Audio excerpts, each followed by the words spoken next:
So I'm going to talk about the keeping your persona in personal statements. How many of you guys are applying this year? Ooh, lots of you.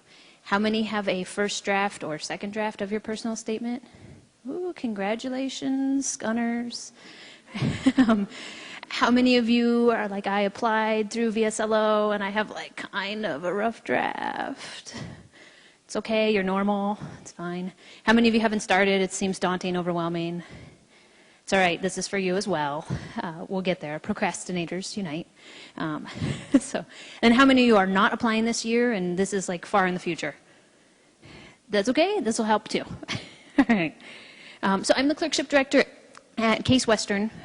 So I read a lot of personal statements when I give advice to students. So we'll talk about a little bit of everything for all stages that you're at. We're going to talk about the 4 P's of personal statement, starting first with preparation.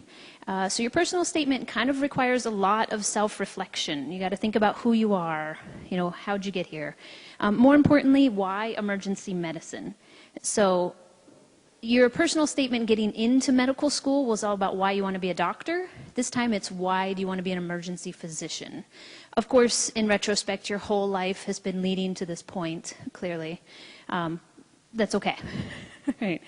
You don't want to ignore any red flags. If you have them, you need to face them up front. You need to take responsibility for them, admit that they're there. But more importantly, you want to address them more in how have you changed or grown from that? What have you actually learned? Not just, I failed a step score or I failed a rotation, but how did you change from that experience? And moving on, what have you learned? So that you can prove that, yeah, things happen. We get it. Life happens. But what are you doing to kind of move on from that and gain perspective from that and to show your maturity? Remember who your audience is, right? Who's actually reading this that counts. So they're ED physicians with ADD, right? So you have to remember you want to keep it simple and relatively short. They read about 1,000+ personal statements per year. So this gives you a daunting task. But remember who you're talking to. Logistically, it should be about a page, 12-point font, nothing smaller than that, please. And again, all these people have ADD. Don't go more than a page. We've lost interest once you see a second page.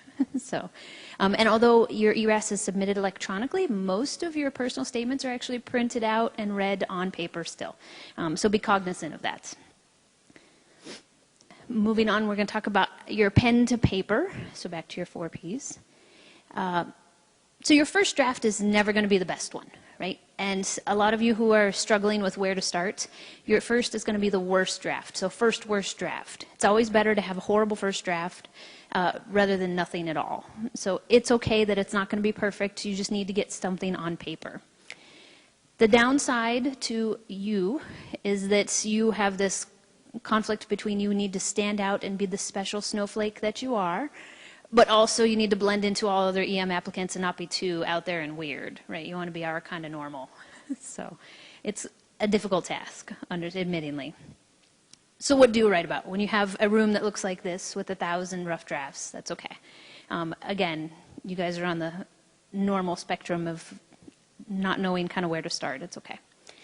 You can start with a meaningful patient interaction, right? Talk about a patient that meant something to you. Especially during an early AI, right, an emergency department patient preferably. Most students traditionally pick a trauma patient. Traumas are glamorous, right? That has a lot of drama to it. It doesn't have to be a trauma patient. Sometimes it's refreshing to hear about another patient, a CHF patient that, you were able to help meaningfully with their disposition or their discharge, or maybe you just found a way to get them compression socks. Who knows? But you can talk about a patient interaction that meant something personally to you. You can talk about how you got from point A to point B and everything in between. This is particularly for students who are non-traditional applicants or had kind of a longer road to get here or various things throughout your life. Definitely the middle part is the important, not necessarily the point A or the point B. Most importantly, talk about what you love. A lot of times we see this with people who did sports a lot. They reference how the sports and what you've learned, your leadership skills relate back to emergency medicine. you can relate anything to emergency medicine. You know, if you had a career as a waitress or waiter, you'd be surprised how much waiting tables is just the same as triaging patients in the ER, and how managing all that is very similar. So talk about whatever you love. The point is, if it's something you love, the passion comes through, it's going to be much more exciting for us to read. This is actually what I loved. I worked at a Japanese garden in college, and I actually wrote about this in my personal statement. So I'd be happy to share it if anybody really wants a copy of a free personal statement. That's fine. But write about something that you love, something that means something to you, and talk about what you've learned from that experience and the leadership qualities and the roles and things that you can be applicable to emergency medicine. It can all relate, right? Going back to our 4 Ps, next you want to proofread, right? So don't rely just on spell check. Spell check will, of course, check your spelling, but doesn't check your word choice. So be aware that you actually want to read through it again. Don't just rely on word and underlines. There are several techniques to actually read through for grammar. You can read backwards, line by line. By reading your personal statement backwards, you don't have the context, and you can focus on the grammar of each sentence individually. A lot of times when you already know what you're saying, you tend to skip over things, and you're like, oh, that makes total sense. Somebody else will read it and like, I have no idea what you're talking about. You want to read it out loud. If you read it out loud, it'll tell you if you have too much commas or not enough. When you have a natural break in your speech and a pause, you should have a comma there. So read it out loud. That'll help a little bit, especially if you're one of those people that are notorious for have too many commas or not enough. And then you want to have other people read it. So you can have your advisors read it, close friends. You want to have somebody who's close to you read it, so like your mom or your best friend, because you want to make sure that it still sounds like you, right? It's easy to kind of get caught in this, oh, I'm going to be this great emergency physician. And then all of a sudden someone's like, who are you talking about? So you got to remember that it's got to be about you, and you want your close friends to kind of recognize you within this statement. And then everybody has that one person who's like the grammar police that, you know, picks on you for using the wrong there. Make sure that somebody like that reads it so that you have the correct words in there. Remember that punctuation saves lives, right? So it's important. And we catch, again, we read a lot of these. So if your punctuation is off, it's going to look weird. So pay attention to your punctuation. Right. Finally, we have some pitfalls to your personal statement. So one, it needs to be personal, about you, obviously. Don't talk about where. It's okay to talk a little bit about your future goals if you plan on ultimately doing a fellowship or something down the line, but most of it should be about who you are now and how you got to this point and kind of where you're coming from.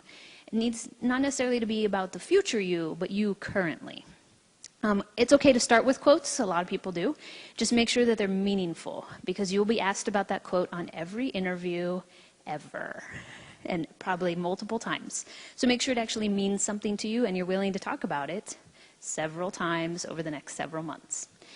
You want to show, don't tell. So you don't want to be the, well, I went to medical school, and then I did this, and then I applied to emergency medicine, and here I am, right? Talk about, use anecdotes, talk about your patients. You want to make it interesting and variety to read. You want to remain humble, right? Even if you saved 20 people from a burning bus and then resuscitated a baby single-handedly, you want to be humble about it, right? So that even if you did all these saving lives, which is nice and good, and congratulations, talk about it in a nice, humble manner. You want to emphasize any learned skills, right? We're reading this to find out about who you are and what you're bringing to the table. So talk about things you've learned. And again, if any of those were learned through red flags, please discuss them in your personal statement. You don't want to ignore them. Of course, there are ways to become stylish in your personal statement, right? Do it with flair. And there are ways to do the opposite. So this quote, actually it's a tweet, came from a pediatric emergency physician, hashtag badly explain your job. So after kids tell me where it hurts, I push on the part that hurts while asking if it hurts. Right? Don't badly explain anything in your personal statement. Okay. If somebody that you know looks confused after reading it, that means you've badly explained it. Especially if they're asking you, why did you put this in here? Oh, well, obviously this explains how I, did X, Y, and Z. Don't badly explain anything, right? Make sure that it's very clear and concise what you're discussing. You want to avoid acronyms.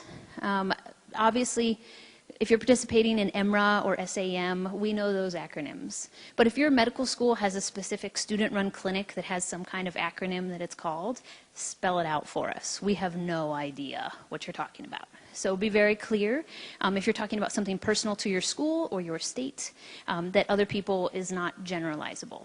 Again, common abbreviations for ACEP, SAM, EMRA, we know those. That's okay. Finally, we love hobbies. We love them. This goes for your ERAS application as well. Please put hobbies in there. But if you have something that you love, it's okay to write about in your personal statement. It doesn't all have to be about medicine. Okay, we love hobbies. We like to know that you're actually a real person and you don't spend all your time studying, which I'm sure you do, but have a hobby. It's okay that you haven't done your hobby for the last 4 years because you're a medical student. That's okay. We know. That's all right. But talk about things that you did previously. And be prepared to talk about it on your interview, because if you put it in your application, somebody's going to ask about it, guaranteed. We love asking about it on your interviews. So be prepared to talk about it. Right.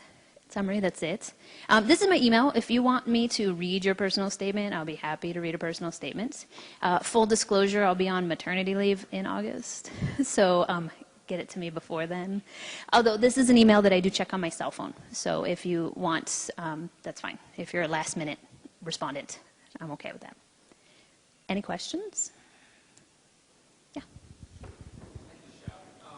If you're a non-traditional applicant, so like in my case, I took a 4-year talk between undergrad and joined medical school. Do you by default have to address that in your personal statement, or is it a red flag if you don't talk about that?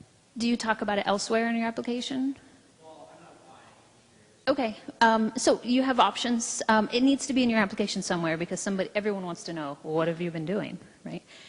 It's okay to talk about if you did something meaningful, of course, or, talk about, hey, I was on this gap, but while I was on this gap, I continued to be interested in emergency medicine, so I did X, Y, and Z, So I would address it. It doesn't have to be a long, just one sentence is fine. It doesn't have to be a lengthy explanation.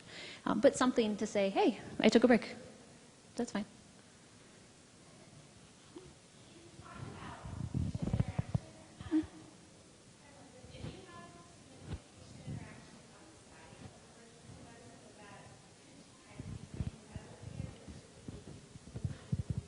No, if it's meaningful to you and it led you to some, epiphany about emergency medicine, yes, put it in. It's probably not great to talk about the patient that you talked to while they were on dialysis. Okay, sure. But yes, if it was meaningful to you and it brought you to some kind of decision, particularly, of course, talk about it. Yeah, it's meaningful and it's you.